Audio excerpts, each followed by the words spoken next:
Now, what about picking a song for Eurovision, Bjorn? We had two songs to choose between. Another one which appeared on the album, Waterloo album, called Hasta Mañana, which was much more, the average mainstream European Schlager thing, or European Eurovision thing. In the end, we decided to do Waterloo because it was more fun to perform. That was the reason, really. It was more fun to perform that.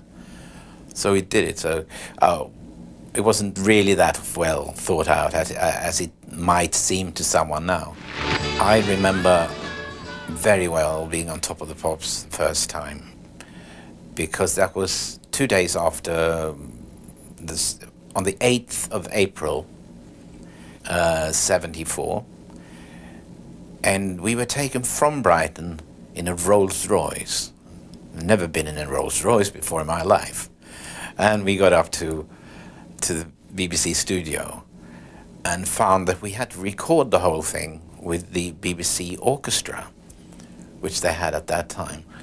And we only had an hour or something to do it, so it was very, very stressful, but at the same time, great fun, because after all, being on Top of the Pops had been our dream for a long, long time. What To do, in those days at least, I don't know what it's like today, but in those days, to do Top of the Pops at the right moment, when you have the single shooting up the start shots at the right moment, could make it number one or not. So, Bjorn, what about the ABBA wannabes? The Steps and those people are not the first ones. I mean, there was Brotherhood of Man, who thought that they had to have a Spanish name for every title. I guess that was after Fernando. And yes, I'm flattered by that. Telling the lot. What about those clothes, Bjorn? I'll tell you, at first period between the 74 and 75, there was nothing that I wouldn't wear. I mean, the costumes we had in Waterloo is nothing compared with what we had just after that. I remember one thing, that some kind of a leotard, blue leotard with sequins and a cape, like Superman kind of thing.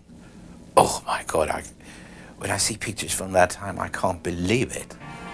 But we just wanted to be outrageous. Like that a group like the Sex Pistols should be inspired by ABBA. That's very, very odd. Then again, our fellow musicians always respected us much more than the critics did in the early days. We had, people like Led Zeppelin and people you wouldn't expect to like ABBA, who really liked us. And one of the most flattering things I've heard in my life was I was in New York about 2 years ago, and I ran into Pete Townsend, and he says, "Do you know SOS is the best pop song ever written?" I was so proud. I don't want to talk. Or later, a hit game show, of course, for Jimmy Tarbuck. Next, Super Trooper, and they don't say Tesco, they say Glasgow. Here's Bjorn. Glasgow is in the song for two reasons. The rhyme, also our last tour, before we wrote Super Trooper, actually we went to Glasgow to play Glasgow a day before we played Dublin, and I remember that very vividly. And I must have felt lonely in Glasgow, I suppose. It's about Working on a musical is very much working together with other people, especially when you're writing it. I remember with chess, we sat with Tim for days and days and discussed where would he go from there and what would happen now. He's the main book writer, but Benny and I were very much involved all the time. So it comes down to, you need a song there, but that song has got to take you from that A to B. So the song has to achieve that, otherwise it's wasted. I think in a musical, the ideal is when songs carry the story forward, instead of stopping the show, which is a mistake that a lot of people make. show up. Bjorn now talks about those videos. Very early on, we realized we had, people wanted us to go everywhere to do television. And that including Australian and American far-off places. And Jette and I had, a little daughter. We didn't want to travel. Neither of us did.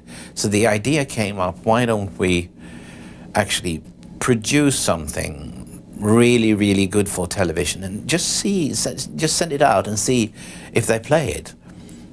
And the first ones we did was SOS Again and Mamma Mia and a few others.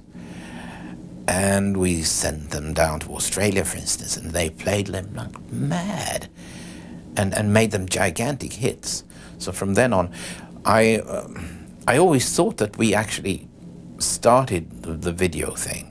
But someone said the other day that, no, you didn't. The Beatles had done that before, and others too. But we certainly started, making a video of each song we recorded and sending it out. But it was just lazy. We didn't want to travel. You can write anything that comes up in your mind, really.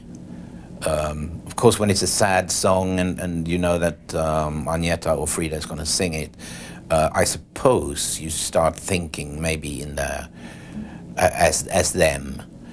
And funnily enough, the lyrics I wrote for the girls, they hardly ever complained about anything, saying that I can't take this into my mouth. That hardly ever happened.